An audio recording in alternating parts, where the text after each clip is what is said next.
Hey, good morning. Paige Browning here. It's Saturday. This is Seattle Now. Today we're bringing you the best from the KUOW Newsroom. We'll start with a story about foster care for Native American children in Washington state. They're far more likely to be taken from their parents and placed in foster care than any other kids. And that rate has remained stubbornly high despite policy efforts to keep more families together. Some advocates say for most families, the best solution is for the state never to get involved, that cases with Native American kids should be managed by their tribes. Eilish O'Neill has this story about what's needed to make that work. James and Sarah Nenema have 6 kids, from 5 to 19 years old. Devin, he's like his mom, like he doesn't like a lot of people around. Deshaun, he's real quiet, but he loves sports. Shayna, she has a big heart. Sarah's the mom. She says things have been really rough for the past few years. First, a stillborn baby. A few months later, Sarah's adoptive mom died. Since her death, Sarah has felt unmoored. Right now, I feel completely alone. Like, I'm not close to my family. The last few people that I was close with, I lost. So, it's been really rough. Sarah's from a coastal tribe, but her great-aunt raised her on the Kalispel Reservation, outside Spokane. After the death of her baby and her adoptive mom, Sarah struggled to cope. She and James were fighting all the time. For years, none of the kids went to the doctor. They didn't enroll their son Jordan in school till he was 7, and their daughter Shayna missed roughly half her 6th grade year. The Kalispel Tribe's Indian Child Welfare Office got involved and charged them with medical and educational neglect. About 2 years ago, James remembers, social workers and tribal cops drove up to the house to take away the twins, who were 3.5 years old. I had to bring Callan up to, and put him in there. And to have him, screaming, and not being able to, do anything about it. After the twins were in the car, the social workers went to the middle school to get Shayna. Shayna, who was 12 years old at the time, says she was on her way to a softball game when she got a note to go to the office, and she saw the child welfare worker's car. Her voice sounds a lot like her mom's. And I got to the office, and I was trying to tell my principal not to let them take me because I already knew who they was. And then they came in, sat down, and tried talking to me, saying that they were just going to take me in, and that they had my brothers in the car already. Shayna didn't have a choice. She had to go with them. Her dad, James, says of the whole ordeal that the Child Welfare Office, which he calls ICW, never offered to help them. Their main thing of ICW is exhaust every option to keep your family together. Offering what can we do? Okay, they're not making it to appointments. How can we help with that? Do you guys need rides? None of that. There was no effort at all to keep us together. I spoke with a former caseworker for the Kalispel tribe who agrees her office should have done more to help. A spokesperson for the tribe said she's unable to comment on any specific cases, but she sent a written statement saying that the tribe focuses on keeping kids safe, but also on making every effort to reunify families. Brooke Pinkham is an attorney at the Seattle University School of Law and an expert in Indian child welfare. She herself is a member of the Nez Perce and grew up in the Yakama Nation community.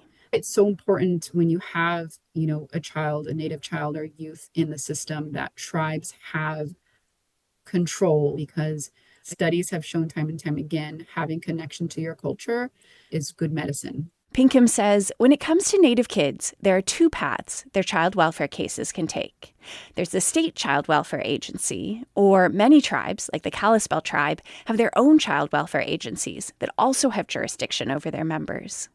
The Nenemas have never been in the state system, only in the Kalispel tribe system. Pinkham says both systems have their drawbacks, but the tribal system is preferable, even in cases where families are separated. One thing that tribes have really focused on is healing, is creating spaces and ceremony, and even within tribal courts, this healing process. A lot of tribes now have what's called healing to wellness courts. Pinkham and others say the main thing tribal welfare systems need is more resources for parents who've themselves suffered from trauma. So that tribes can better take on and develop programs that meet the needs of those parents.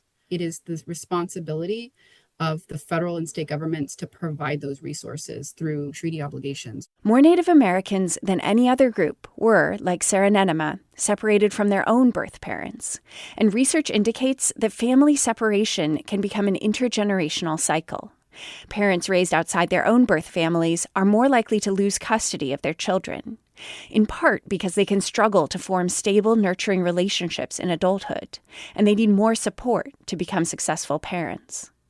Pinkham says the state system is worse than tribal systems for Native American families because it's overcrowded and biased against them. There's just a lack of understanding of tribal cultures and tribal child rearing standards, and also just racial bias and trying to apply state court norms to tribal cultural norms. Washington State's Children and Families Department declined KUOW's requests for an interview. Over the past 2 years, the state has enacted 2 big policy changes. They've raised the bar for child removal.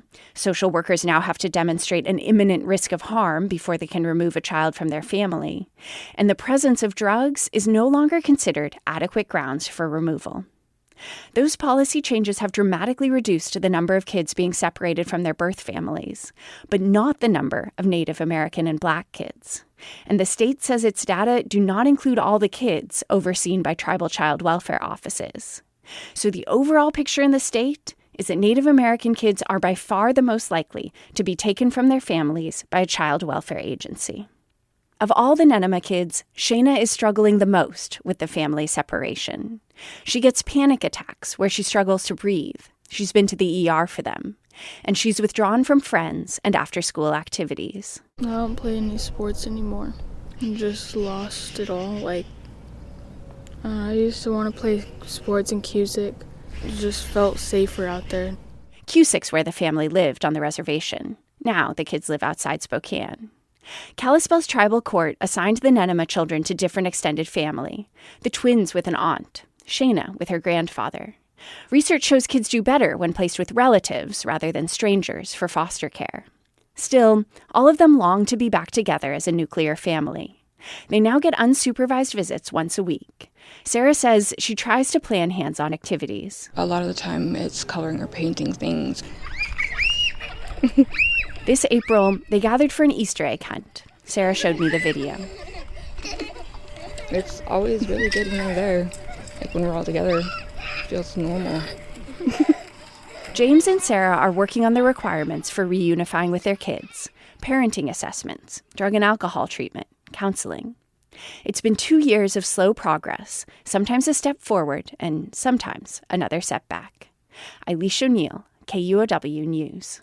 Now to a story about one of the Northwest's most common animals, which has all but disappeared from the region. Citizen scientists gathered in a wildflower meadow in the Washington Cascades recently to help the western bumblebee keep buzzing through the air. John Ryan has the buzz on our bumblebees. Nearly a mile high in the Wenatchee Mountains, the fireweed and angelica are blooming, and the bumblebees are having a field day. Melissa Nunez chases one with a net on a long pole. She thrashes her net on top of a hot pink stalk of fireweed flowers like a lacrosse player making a shot. Oh, I think I got him. No, I didn't. Nunez is part of a group of volunteers learning how to collect and study rare bumblebees and release them unharmed. Not easy. Their instructor is endangered species biologist Molly Martin. Don't give yourself a hard time if your first few get away or you can't get them in the net. Martin works for the Xerces Society. It's a nonprofit group dedicated to saving invertebrates, some of the less beloved members of the animal kingdom. Xerces has to overcome many people's fears of creepy crawlies and their bias toward majestic wildlife like orcas or bears, sometimes known as charismatic megafauna. Bumblebees are probably the entry drug to other insects. People can be grossed out by spiders or beetles or that kind of thing, but bumblebees, they're cute, they're fuzzy, charismatic mini fauna, not the charismatic megafauna. Beyond their fuzzy charisma, bumblebees are economic powerhouses. By some estimates, wild insects pollinate more than $5 billion in crops annually in the United States, from soybeans to strawberries. Washington has about 30 species of bumblebees, with 8 of them, including the western bumblebee, in trouble, conservation-wise. More than 25% of North American bumblebees are at risk of extinction. So 1 in 4, and western bumblebee is up there. Bumblebee surveys like the volunteers are learning to do have helped biologists find the most critical places to keep the buzz alive. With their chunky, fuzzy bodies, bumblebees can pollinate flowers that other bees can't. They do this thing called buzz pollination, where they vibrate at a certain frequency to release pollen from certain plants, like huckleberries. So they're really key to some ecosystems. By shaking each flower like a salt shaker, then carrying the fallen pollen to other flowers, they help plants make the fruits and seeds that other animals eat. Martin quickly nets a bumblebee, then transfers it from her net to a small vial. She's really big. The bee is agitated. I'll go put this on ice. She pops the vial in a cooler. Once the bee chills, it basically goes to sleep. Easy to examine up close, photograph, and not get stung. Okay, maybe a dumb question. Yeah. Do bumblebees sting? Female bumblebees do sting.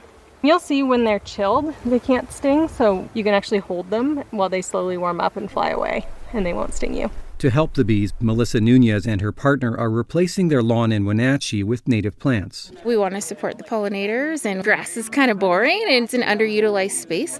We have our next door neighbors who are doing the same thing, and hopefully we can set a trend. Habitat loss is probably the biggest threat to America's bees. Pesticides and pathogens from imported bees are also problems.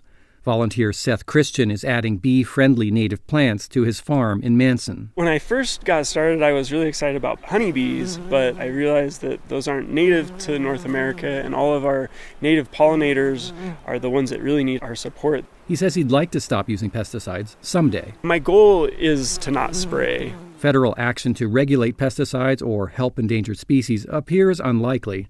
The Fish and Wildlife Service agreed to consider listing the western bumblebee as an endangered species 9 years ago. A spokesperson says there's still no timeline for that decision. John Ryan, KUOW News. Thanks for listening to Seattle Now. Our production team includes Caroline Chamberlain-Gomez, Andy Hurst, Vaughn Jones, Brooklyn Jamerson Flowers, and Patricia Murphy. Greg Kramer does our theme music. Seattle Now and KUOW Public Radio are members of the NPR network. I'm Paige Browning. See you soon.